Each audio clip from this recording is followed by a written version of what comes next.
Terima kasih masih bersama kami di Sindo Prime, pemirsa. Saya akan membacakan berita mengenai teror yang dialami DJ Doni. Bom molotov yang dilempar ke rumah DJ Doni menggunakan jas hujan warna hijau seperti yang saya gunakan ini, pemirsa. Selain jas hujan ini, salah satu pelakunya menggunakan topi, kemudian juga menggunakan masker, lalu menggunakan sarung tangan. Sambil kita lihat juga bagaimana CCTV-nya ya, kita putarkan, saya gunakan beberapa alat-alat ini. Nah, ini dia pemirsa, saya mencoba semirip mungkin nih dengan pakaian yang digunakan salah satu pelaku yang melemparkan bom molotov dari luar rumah DJ Doni, pemirsa. Ini saya, kenapa harus sampai gini-gini banget ya pemirsa ya. Ini demi keadilan Indonesia. Ini menggunakan masker juga ya. Mohon maaf kalau suaranya agak mendem ya pemirsa. Dan menggunakan topi. Mungkin seperti ini kurang lebih ya. Ini jangan sampai Anda menganggap saya pelakunya pemirsa ya. Beda ya. Ini hanya mencontoh bagaimana CCTV di sebelah kiri saya ini pelaku yang melemparkan bom molotov ke rumah DJ Doni. Bisa kita lihat full dulu CCTV-nya, kita lihat full dulu ya. Ini dia. Sebenarnya dua pelaku pemirsa, tapi yang saya tiru adalah salah satu pelakunya ini menggunakan jas hujan hijau, menggunakan topi, menggunakan masker dan sarung tangan persis seperti yang saya gunakan seperti ini. Lalu mengambil dalam saku, nah ini nggak bisa saya tiru nih, karena di saku saya dompet ya, tapi nggak ada isinya, bukan bom molotov juga gitu ya. Jadi saya tidak bisa, yaitu mungkin ini saya memperagakan ini seharusnya sih bisa diselidiki ya. Ya sangat memungkinkan polisi untuk mencari tahu siapa pelakunya. Anda bisa lihat ya dengan pakaian yang saya gunakan ini. Kemudian memasukkan dalam saku bom molotov dan melempar ke sana, terekam di CCTV-nya. Ya semoga polisi bisa segera menangkap pelaku pemirsa ya. Jadi kalau misalnya Anda, entah di komplek rumah Anda atau di perumahan Anda, padahal nggak hujan, tapi pakai jas hujan seperti ini, itu patut dicurigai. Dan sarung tangan, masker, topi patut dicurigai.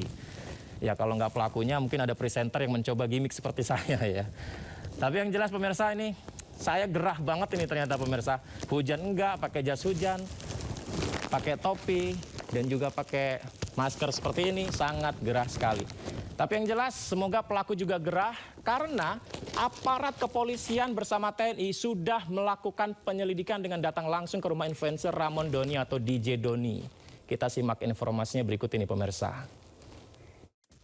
Gayo Luas Aceh, jembatan darurat yang menjadi penghubung menuju RSUD Muhammad Ali Kasim kembali putus dan tidak bisa dilalui kendaraan. Selain jembatan Aih Bobo, akses lain menuju RSUD juga lumpuh pemirsa.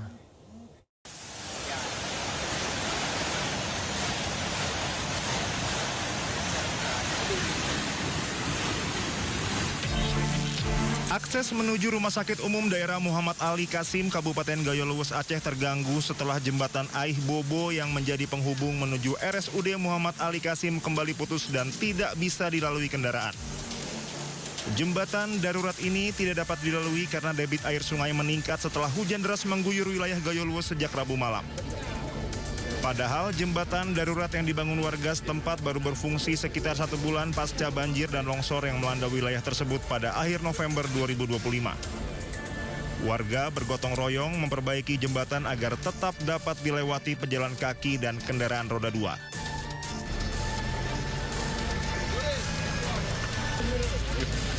Selain jembatan Aih Bobo, akses lain menuju RSUD melalui Jalan Badak juga lumpuh. Air sungai bercampur lumpur meluap ke badan jalan hingga ketinggian lebih dari 1 meter sehingga menyulitkan kendaraan dan membahayakan pejalan kaki. Sebuah ambulan yang membawa pasien dari RSUD Gayo Luas sempat terjebak saat mencoba menerobos genangan air dan lumpur. Sementara itu, pengendara sepeda motor memilih tidak melintas karena kondisi jalan dinilai sangat berbahaya. Kementerian PUPR akan menurunkan alat berat ke sejumlah titik yang dilanda banjir. Penambahan alatnya ya minimal nanti kita lokasinya ya sekitar 5 Pak. 5 alat berat Pak nanti didatangkan karena memang akses ke sininya yang tadi saya ke Pak Bupati memang masih ada jembatan yang rusak dan itu kalau membawa ke sini kan perlukan trailer itu yang harus kita memang mempersiapkan agak lama. Akibat banjir susulan yang melanda Gayo Luwes, akses jalan penghubung Gayo Luwes Aceh Tenggara kembali putus. Kemudian di beberapa titik lokasi juga mengakibatkan badan jalan terendam air hingga setengah meter dan badan jalan tertimbul longsoran tanah. Dari Kabupaten Gayo Luwes Aceh, Dosaino Ariga, iNews melaporkan. Polisi mengevakuasi jasad satu keluarga yang ditemukan tewas di Warakas, Jakarta Utara. Diduga mereka tewas karena keracunan makanan karena ditemukan busa di mulut para korban.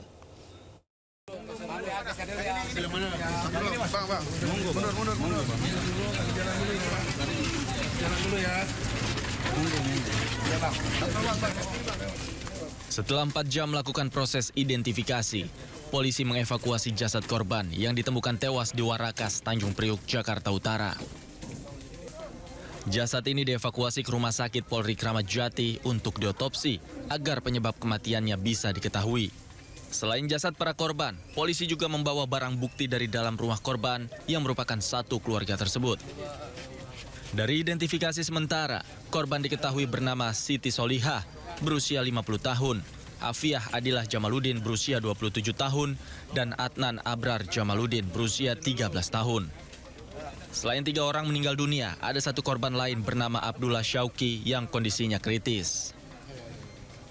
Ditemukan adanya penemuan mayat terhadap 3 jenazah yang berjenis kelamin, 2 perempuan dan 1 laki-laki.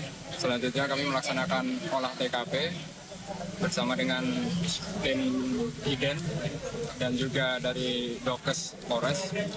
Untuk saat ini masih kita dalami terkait dengan penyebab kematian dari para jenazah tersebut.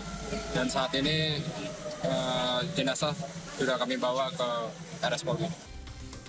Polisi saat ini masih mengumpulkan sejumlah bukti dan memeriksa saksi untuk mengungkap kasus ini. Dari Jakarta, Sofyan Firdaus, iNews melaporkan. Sebelumnya, 3 dari 4 anggota keluarga ditemukan tewas dalam kondisi tidak wajar di dalam kamar rumah kontrakan di Warakas, Tanjung Priuk, Jakarta Utara, Jumat pagi. Meski penyebab kematian diduga akibat keracunan makanan, namun polisi masih menyelidiki kepastian penyebab kematian para korban.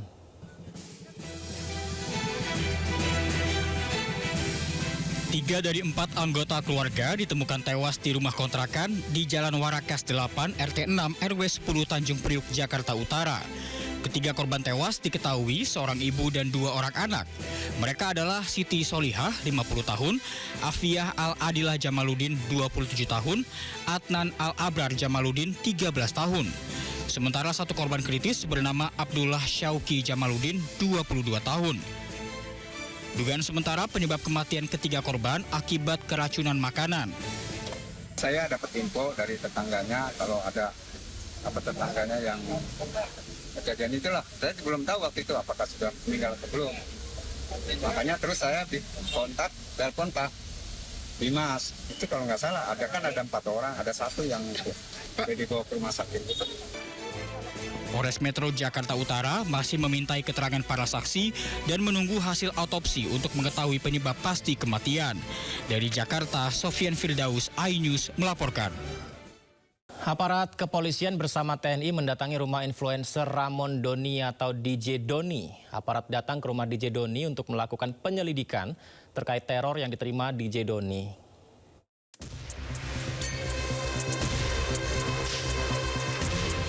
Petugas kepolisian dari Polsek Durensawit dan petugas TNI dari Koramil Durensawit mendatangi rumah korban DJ Doni di kawasan Cipinang Indah, Durensawit, Jakarta Timur.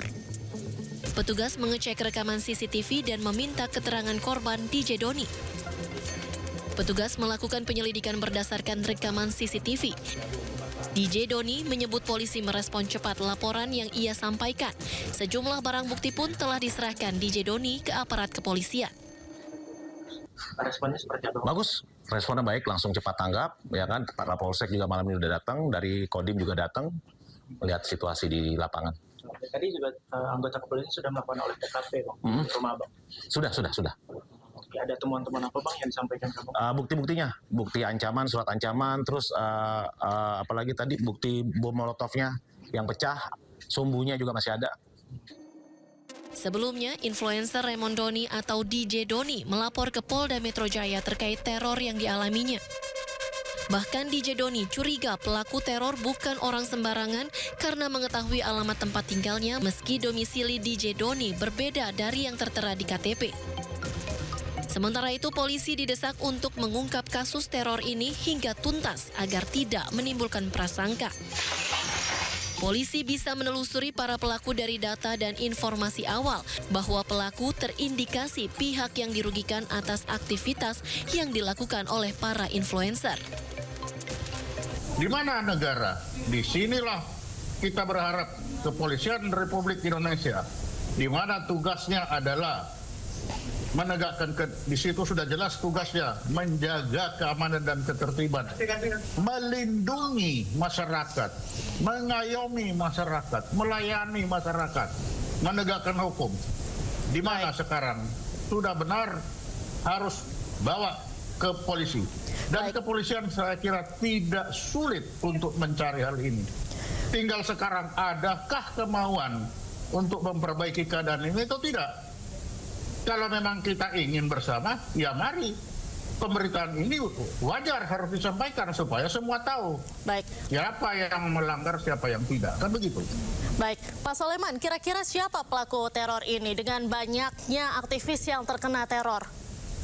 Dalam ilmu intelijen selalu yang melaksanakan itu adalah orang-orang yang merasa dirugikan akibat adanya pemberitaan ini. Itu aja. Teror yang diterima oleh DJ Doni diduga karena ia kerap bersuara terkait penanganan bencana banjir Sumatera dan mengkritik pengelolaan lingkungan. Tim Liputan iNews melaporkan. Pemirsa, Kitab Undang-Undang Hukum Pidana KUHP dan Kitab Undang-Undang Hukum Acara Pidana KUHAP baru diteken, ditandatanganin, diresmikan oleh Presiden Prabowo Subianto dan mulai berlaku hari ini. KUHP dan KUHAP baru resmi berlaku setelah diteken Presiden. KUHP disahkan efektif 2 Januari 2026, berarti per hari ini pemirsa. Beberapa pasal pemirsa, pasal 218 salah satunya.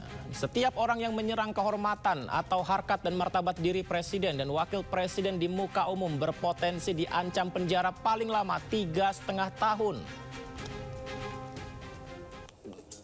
Berarti sudah ada pasal yang mengatur tentang dugaan penghinaan terhadap presiden wakil presiden terancam pidana ya.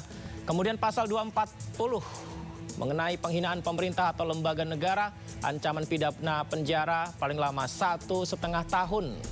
Penghinaan pemerintah atau lembaga negara.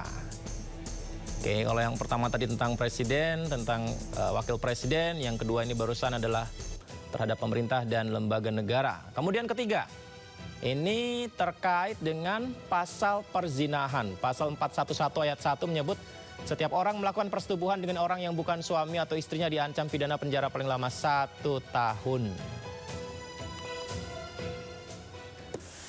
Nah, kemudian pasal berikutnya ini pemirsa berhubungan dengan mungkin aksi unjuk rasa di tempat umum begitu. Di pasal 256 katanya setiap orang yang ingin gelar pawai atau unjuk rasa di tempat umum tanpa pemberitahuan terlebih dahulu kepada yang berwenang dipidana penjara paling lama 6 bulan. Jadi kalau melakukan aksi unjuk rasa harus izin ke pihak berwenang pemirsa, harus mematuhi aturannya. Kemudian pasal 300 juga menjamin tentang keamanan pastinya ya. Ini adanya potensi penjara 3 tahun bagi mereka yang menebar kebencian atau penghasutan diskriminasi berdasarkan agama atau kepercayaan orang lain. Agama atau kepercayaan orang lain. Berikutnya pasal 301. Nah, ini mungkin salah satu yang bisa saja kita lengah ya kalau misalnya menganggap ini hal yang biasa, menyebarkan foto-foto, meme, mungkin begitu ya. Pasal 301 mengaturnya setiap orang menyiarkan, mempertunjukkan, menempelkan tulisan atau gambar dengan maksud agar isi tulisan gambar tersebut diketahui, ini bukan hanya membuat ya berarti ya, menyebarkan berarti ya, dipidana penjara paling lama 5 tahun.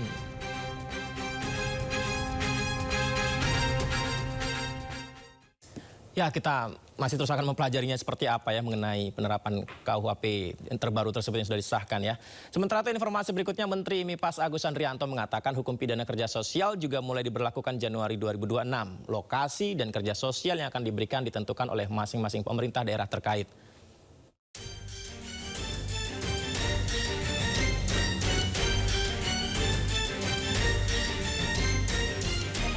Menteri Imigrasi dan Pemasyarakatan Agus Andrianto menyatakan hukuman pidana kerja sosial akan mulai diterapkan setelah KUHP dan KUHAP resmi berlaku pada 2 Januari 2026.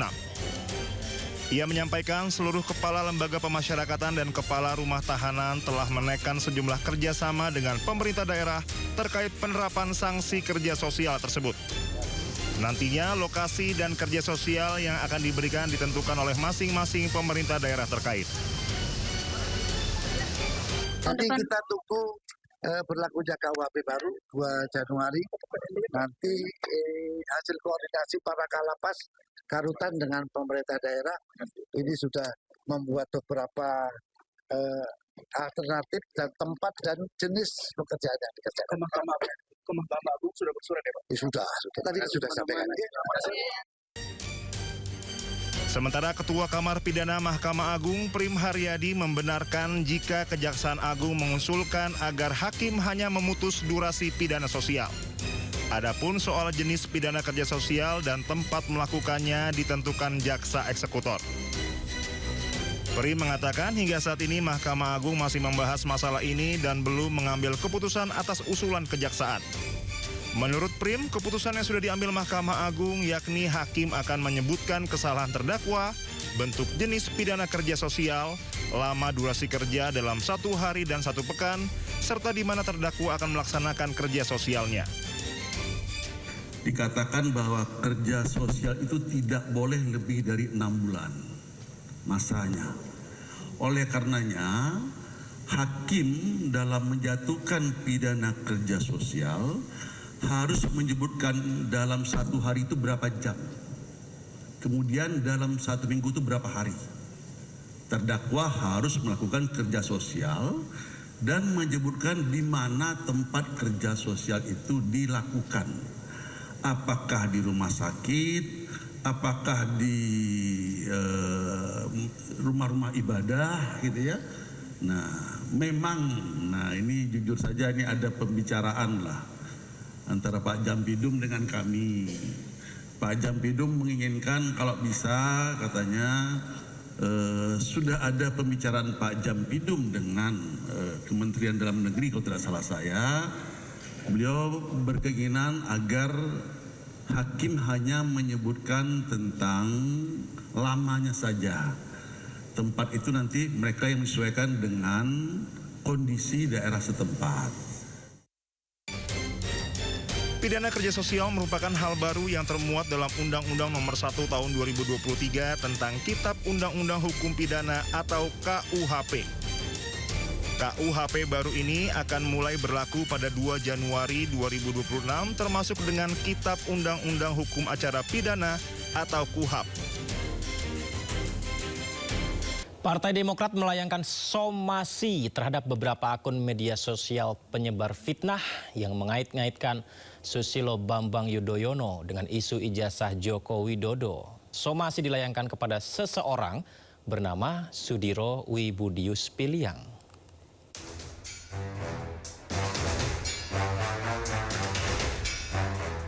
Partai Demokrat melayangkan somasi terhadap Sudiro Wibudius Piliang lantaran dinilai menyebar fitnah terhadap Partai Demokrat dan Ketua Majelis Tinggi Partai Demokrat Susilo Bambang Yudhoyono.